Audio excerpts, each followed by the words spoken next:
कि हमारा सामने जो महिला बैठी हैं इनके साथ इनके ही पति द्वारा धोखा किया गया है और इनके पेट में 2.5 महीने का बच्चा था, जिसको खुद के पति ने ही धोखे से दवा खिलाकर उस बच्चे का गर्भपात करा दिया। ये बड़ा मामला है, चूंकि सरकारें भी हमेशा एडवाइस जारी करती हैं कि किसी महिला के साथ इस तरह का नहीं होना चाहिए, भ्रूण हत्या नहीं होनी चाहिए, किसी बच्चे का आप जान नहीं ले सकते। अब मैं इस बच्ची से ही बात कर लेता हूँ। क्या हुआ है आपके साथ? हाँ, बोलो।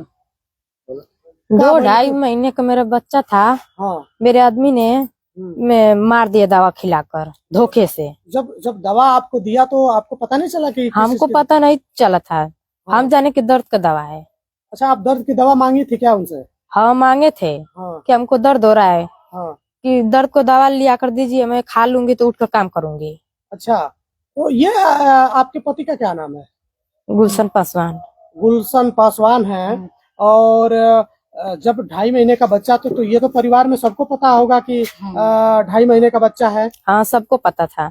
ये जानकारी के बावजूद भी आपके पति ने क्या बोलकर आपको दवा दे दी है? कि दर्द का दवा है। तो आप भी लगभग 19-20 वर्ष आपकी उम्र है, तो आपने दवा देखकर पहचाना नहीं? आपको पता नहीं चला कि ये खोखा ही नहीं था? हाँ। तो मैं पहचानू का? अच्छा, उसका कवर नहीं था ना। वो तो गर्म पानी में लिया के खियाल गई, उहे खियौले हमें। अच्छा, गर्म पानी से? हाँ। वो खुद दिए थे दवा? हाँ, हाथ में बस।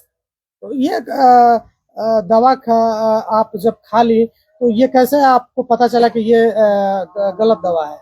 गलत दर्द होने लगा, हमें खूब तगड़ा ब्लड चालू हो गया। चलिए, ये बच्ची है, अभी 10-11 महीना पहले इसकी शादी हुई थी। अब इस तरह की तस्वीरें आ रही हैं। इसके बगल में इसकी मम्मी बैठी है, आंखों में इनके आंसू है। अभी जिस बच्ची को ये 10-11 महीने पहले विदा की थी, अब उसी बच्ची के साथ उसके ससुराल वाले इस तरह का कृत्य कर रहे हैं। तो आपकी बच्ची तो काफी गंभीर आरोप लगा रही है, क्या मामला है? वही वही मामला है सर कि वो बच्ची के धोखे से दवा खिलाकर और वो बच्चे के खलास करवा दिए। और ये जान नहीं पाई कि दवा वो उसी का है। पेट में मारे, दर्द हो गया तो ये दवाई मांग रही थी कि कोई दवा बता कर लिया दो कि हम खा लें तो हम काम धाम करने लगे। ये खा नहीं रही थी। वो जो चेक था वो बिक दिए से सब। तो ये मांग रही थी कि खोखा दो, चेक दो। तो बोल रहे थे कि रख के क्या करोगी, कोई देखेगा तो कहेगा कि ये किस रखी है। बताइए कि चोरी का नहीं न था। और वो उसी लिए कुछ खिया पिया नहीं रहे थे। तो हमारा बच्चा भी भेजा 1500 रुपया कि लिया कर खिलाइए पिएगा। खाना नहीं खाना जाता था, रोटी नहीं खाती थी। और चक्कर आया, सो गई, पेट में मारे सो गई। तो दवा लिया कर बुलवा के कि दर्द की दवा है खा लो। जो ब्लड चालू हुआ तो लड़की बोली कि ब्लड क्यों चालू हुआ, तो वैसे ब्लड चालू हो जाता है। इसीलिए एक तरह से धोखा से मारे हैं। ये बात कौन बोल रहा था? ये दामाद हमारे बोल रहे थे। क्या नाम बताया आपने दामाद का? गुलशन। गुलशन। हाँ। तो और सरकारें भी बड़ी जोर देती हैं इन सब चीजों पे, ताकि किसी महिला के साथ इस तरह का न हो। जो पेट में और खाती नहीं थी तो उसकी सासू माँ आई थी तो बहाना कर रही थी कि इतना मेहनत से 8 बजे रात को ये दवा दिया गया है। हाँ, लड़की बड़ी बेचैन थी और उल्टी कर दी। वो सुबेरे में अंग्रेजी लिखा था वो दवाई पर, इतनी लड़की चीनी लिखा था दवाई पर, तो खोखा था नहीं। तब कैसे लड़की जाने? कहाँ शादी हुआ है बच्ची? भौरूपुर। भौरपुर में। लड़के के पिता का नाम क्या है? लड़की का पिता का नाम? लड़के के पिता का नाम मनोज पासवान। अच्छा, मनोज पासवान के लड़के थे गुलशन। गुलशन। अच्छा। हाँ, गुलशन ही दवा खिलाए थे? हाँ, गुलशन दवा खिलाए थे। और खा नहीं रही थे तो अपने माँ को बुला कर ले आकर भुलवा कर दवाई खिलाया गया है हमारी बच्ची को। हमारी बच्ची जब चिल्लाने लगी तो उसका जेठान कह रही थी कि वो मोबाइल लो, अपने माँ बाप के बुला लो और चले जाओ। अब सब जयमाल पर चले गए और इसकी सासू माँ बकरी लेके चली गई कि और खिला कर दवाई बोल रहे थे कि 3 दिन दवाई न खाइया, 3 दिन तक दवाई ना खाए गया। अच्छा, तो गर्भपात की दवा खिलाने के बाद मना कर रहे थे 3 दिन तक दवा नहीं? हाँ, हाँ, हाँ, 3 दिन। देखिए, ये एक बड़ा मामला है। यही वो बच्ची है, 10-11 महीने पहले इसकी शादी हुई थी। अब ये समस्या, तो ये इसके पहले दवा खिलाने के पहले भी आपको मारते पीटते थे क्या? हाँ, मारते थे बहुत ज्यादा। किस बात को लेकर झगड़ा होता था आप लोगों में? दहेज के लिए। दहेज में क्या मांगते थे? कूलर, फ्रिज, वॉशिंग मशीन, भैंस, सिकड़ी। और क्या क्या करता है लड़का? बिल्डिंग का काम। तो ये स्थिति है हमारे समाज में। अभी कुछ ऐसे लोग भी हैं जिनके वजह से हमारे समाज की महिलाएं और खास तौर से उनके पेट में पलने वाले बच्चे भी सुरक्षित नहीं है। थोड़ा सा आप गौर करिएगा, उनसे पूछिएगा कि जिनके बच्चे नहीं होते हैं वो कितनी मन्नतें मांगते हैं।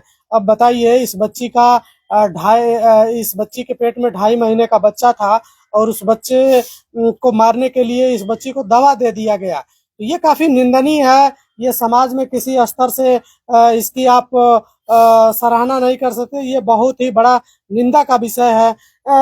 क्या कहते, ऐसा भी कुछ बोलते थे क्या कि मैं नहीं रखूंगा या हाँ नहीं रखूंगा, तुम्हें घर पे पहुंचा दूंगा। अच्छा, बोलते थे कि तुम वापस घर चले जाओ अपने हाँ मम्मी पापा के। हाँ। तो तुम्हारे माँ बाप हैं काफी, वो रो रहे हैं, परेशान हैं। मोबाइल भी नहीं देते थे बात करने के लिए। एक बाप के ऊपर जब बच्ची उसकी बड़ी होती है उसके बाद, और जब वो शादी कर दे, शादी के बाद अगर इस तरह की समस्या आ जाए तो उस बाप के ऊपर क्या बीतती है। मैं इस लड़की के ये पिता हैं, मैं इनसे बात करने की कोशिश करूंगा।